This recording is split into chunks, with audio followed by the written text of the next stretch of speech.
दोस्तों, हमने पिछली क्लास में पश्चिमी घाट के बारे में डिस्कशन किया था, जिसमें हमने सह्याद्री पहाड़ियों के उत्तरी भाग, मध्य भाग और दक्षिणी भाग का बड़ा विस्तृत डिस्कशन किया था। आज हम प्रायद्वीपीय भारत के पर्वत और पहाड़ियों वाले हिस्से के पूर्वी घाट का डिस्कशन करेंगे। पश्चिमी घाट के बाद आज हम पूर्वी घाट का डिस्कशन करेंगे आपसे, जिसे हम ईस्टर्न घाट कहते हैं या पूर्वी घाट कहते हैं।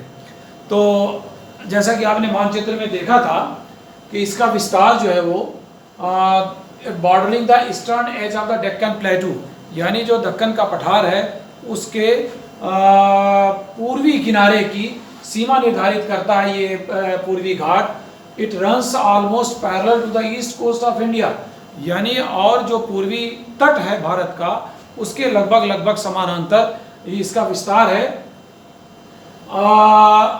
Leaving broad plains between their base and the coast, यानी जो ईस्टर्न घाट है, पूर्वी घाट है, उसके बेस से यानी उसके पद से, आधार से, और जो तट है पूर्वी तट है उसके बीच में एक चौड़ी प्लेन का भी निर्धारण करता है। जैसे आप मानचित्र में देखें अगर, तो आपको मानचित्र से ये पता चलेगा कि ईस्टर्न घाट की लोकेशन क्या है।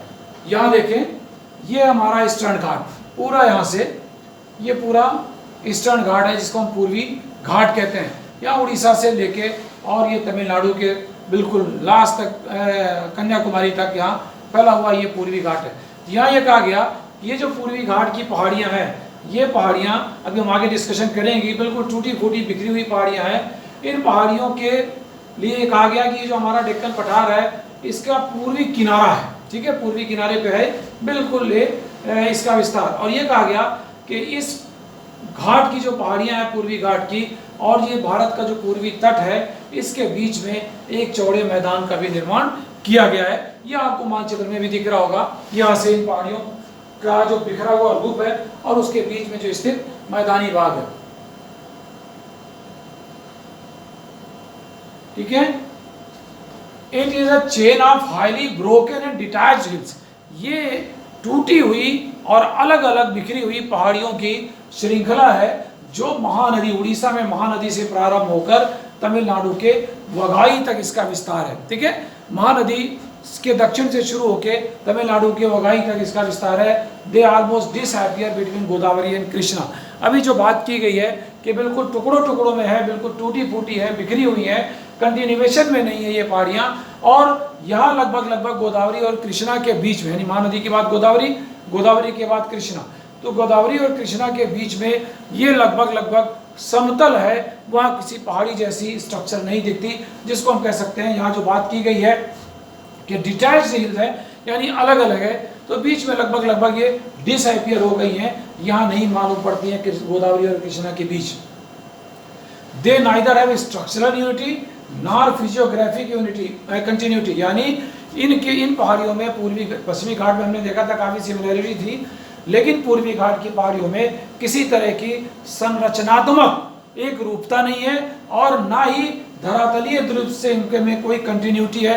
इनमें सततता भी नहीं है, संरचना भी इनकी अलग है और इनमें सततता भी नहीं है, बल्कि ये अलग अलग जैसे लगता है रिज और कटक के रूप में जो है वो बिखरी हुई है। Therefore these hills groups are generally treated as independent units।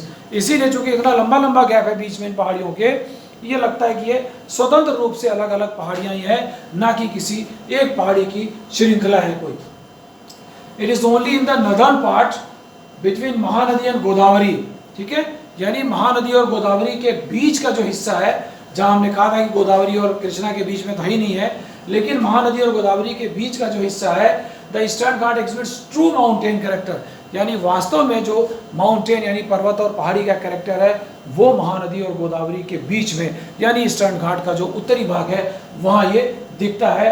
This part comprises the Malia and Madugula Konda range. दो रेंज है बड़ी फेमस, इनको हम आगे डिस्कस करेंगे और डिटेल। इन दो रेंजेस जो महानदी और गोदावरी के बीच में, वो बिल्कुल लगती है कि वास्तव में ये पर्वत या पहाड़ की तरह है। ये जो दोनों रेंज है मालिया और माधुगुड़ा, इसके बारे में देखें, the peak and reaches of the Maliya range, यानी दो रेंज जो है महानदी और गोदावरी के बीच में, general elevation of 9 to 1200 metre, यानी 9 से 1200 मीटर क्या इनकी समुद्र तल से औसत ऊंचाई है।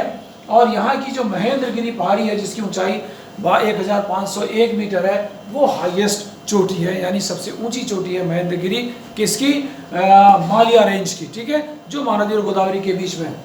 दूसरी जो रेंज है जिसको हमने अभी देखा था माधुगुलाकोंडा रेंज, ये अपेक्षया इसका एलिवेशन ज़्यादा है, यानी इसकी ऊंचाई ज़्यादा है, जो 1100 से लेकर 1400 मीटर के बीच में है। और यहाँ कई सारी पीक्स हैं, कई सारी चोटियाँ हैं जो इस औसत ऊंचाई से काफ़ी ऊंची है।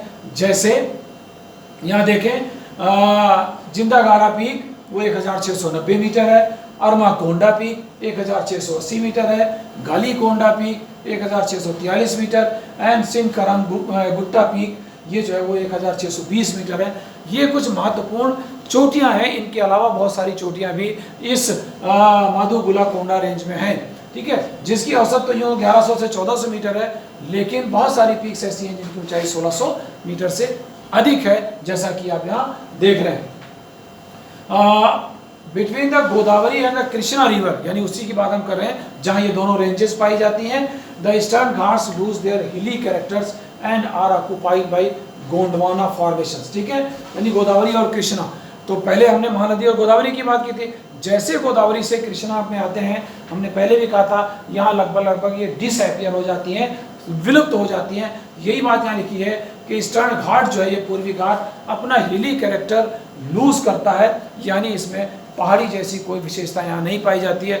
ऊबड़ खाबड़ ऊंचे नीचे टीले टाइप की कुछ जगहों पे मैदान टाइप की आती हैं। और यहाँ जो है गोंडवाना फॉर्मेशन, यही केजी बेसिन है, जो कोस्ट पे तटीय भागों में केजी बेसिन जो है वो पेट्रोलियम एक्सप्लोरेशन गैस एक्सप्लोरेशन के लिए बड़ी फेमस है। केजी बेसिन ये उसी बेसिन का हिस्सा है जो गोदावरी और कृष्णा के बीच में पाई जाती है, ठीक है। इस तरह से ये हमारा ईस्टर्न घाट का दूसरा पार्ट था। और फिर जैसे जैसे हम साउथ की तरफ बढ़ते हैं, Eastern Ghats reappears as more और less continuous range in Cuddapah and Kurnool district Andhra Pradesh. यानी जब हम कृष्णा से साउथ की तरफ बढ़ते हैं तो वापस इसका जो है वो अस्तित्व आता है वहाँ जहाँ डिसअपियर हुई थी गोदावरी और कृष्णा के बीच में। कृष्णा नदी के बाद वापस ये रीअपियर होती हैं, पुनर्जीवित होती हैं, और इनका पुनरुत्थान दिखता है बाकायदा कुडप्पा और कर्नूल डिस्ट्रिक्ट जो आंध्र प्रदेश के वहाँ, ठीक है, जहां इन पहाड़ियों को कहा जाता है नल्ला मलाई रेंज। जैसा कि आपने मानचित्र में देखा था, वो नल्ला मलाई रेंज है जिसका औसत ऊंचाई समुद्र तल से 600 से लेके 850 मीटर, यानी कृष्णा नदी के बाद वापस ईस्टर्न घाट जो है वो रीअपियर होता है और उसकी पहाड़ियों जैसी स्ट्रक्चर और वापस दिखने लगती है, जिसका हम नल्ला मलाई रेंज कहते हैं। The southern part of this range, यानी इस नल्ला मलाई रेंज का सदर्न पार्ट जो क्या कहलाता है, पालकोंडा रेंज, आप मानचित्र में देख चुके हैं। To the south the hills and plateaus attain very low altitude. फिर जब साउथ में हम जाते हैं तो इनकी ऊंचाई जो है अपेक्षया वापस कम होने लगती है, जहां कुछ विशेष स्थानीय स्तर पर जिनका नाम है वो पहाड़ियां पाई जाती हैं। उनमें से कुछ पहाड़ियां ऐसी हैं जो उनकी ऊंचाई बाकी सारी पहाड़ियों से ज़्यादा है, जिसमें Javadi hills and Shevaroy Kalrayan hills जो है ये है two distinct feature of 100 metre elevation. बाकी सारे स्थान तो लो हैं, लेकिन जावदी और शिवराई की जो पहाड़ियां हैं उनकी ऊंचाई जो है वो लगभग 1000 मीटर है समुद्र तल से। ये दोनों प्रोमिनेंट फीचर वहाँ पाए जाते हैं जैसे हम साउथ में जाते हैं। जैसे आप मानचित्र आपने देखा, एक बार वापस मैं देखता हूँ इस मानचित्र में, ये जो मैप है यहाँ देखें, अभी हमने बात की थी नल्ला मलाई हिल्स की, ठीक है। ये नल्ला मलाई के बाद ये वेलकोंडा, पालकोंडा, नागरी हिल्स, जावदी हिल्स जिसकी हम बात कर रहे थे, और शिवराय हिल्स। तो यहाँ के बाद यहाँ पहाड़ियाँ काफ़ी नीचे हो जाती हैं, गैप हो जाता है। ये जो जावदी और शिवराय हिल हैं वापस यहाँ पहाड़ियाँ प्रोमिनेंट हो जाती हैं और इनकी ऊंचाई लगभग 1000 मीटर तक पहुँच जाती है। और साउथ में हम जैसे आते हैं छोटी छोटी और पहाड़ियाँ हैं जिनको हम पंचाई मलाई कहते हैं या सिरू मलाई हिल्स कहते हैं, पालनी हिल, और इस सब की हम पहले बात कर चुके हैं वेस्टर्न घाट के संदर्भ में। यहाँ जाके ये पश्चिमी घाट और पूर्वी घाट जाके मिल जाते हैं। यही बात इसमें आगे भी आप देखेंगे ईस्टर्न घाट की, ये दोनों पहाड़ियों के बाद, ठीक है, द बेलीगिरी रंगन हिल्स, ठीक है, द बिलीगिरी रंगन हिल्स जिसे आपने देखा in Karnataka at its border with Tamil Nadu, ठीक है। ये जो है अटेन हाइट ऑफ 1279 मीटर यानी 1279 मीटर की ऊंचाई, ये और ऊंची हो जाती है इस पहाड़ी, इसको हम जो तमिलनाडु के बॉर्डर पर, कर्नाटक और तमिलनाडु के बॉर्डर को डिसाइड करती है ये पहाड़ी, वहाँ इसकी ऊंचाई अपेक्षा और बढ़ जाती है। और फाइनली क्या होता है, ये जो पश्चिमी पूर्वी घाट है वो जाके वेस्टर्न घाट से मिल जाता है, ठीक है। Further south the eastern Ghat merge with the western Ghats, यानी ये जो पूर्वी घाट है वो नीचे जाके करना, जैसे हमने कल बात की थी आपसे कि पालनी नीलगिरी की पहाड़ियाँ जो हैं वो नीचे शुरू होती जाती हैं और जहाँ कार्डमम हिल खत्म होती है वहाँ जाके कन्याकुमारी से थोड़ा सा उत्तर में ये पश्चिमी और पूर्वी घाट मिल जाते हैं। हमने पहले भी डिस्कस किया था कि ये जो नीलगिरी है वो दोनों पहाड़ियों को ज्वाइंट करती है, ठीक है। तो वहाँ जाके दोनों मिल जाते हैं और फिर वापस वहाँ समाप्त हो जाते हैं दोनों पश्चिमी और पूर्वी घाट। तो इस तरह से हमने इस टॉपिक के साथ, ईस्टर्न घाट के साथ जो प्रायद्वीपीय भारत के पर्वत और पहाड़ियों का शीर्षक था उसको हम यहाँ समाप्त करेंगे। ये पार्ट पूरा हो गया। इसके साथ अब कुछ 3 हिस्सों में चूँकि हमने बांटा था, एक तो पठारी भाग, एक पर्वत और पहाड़ी भाग और कुछ मैदानी हिस्सा है, तो मैदानों की बात हम आपसे अगली क्लास में करेंगे। धन्यवाद।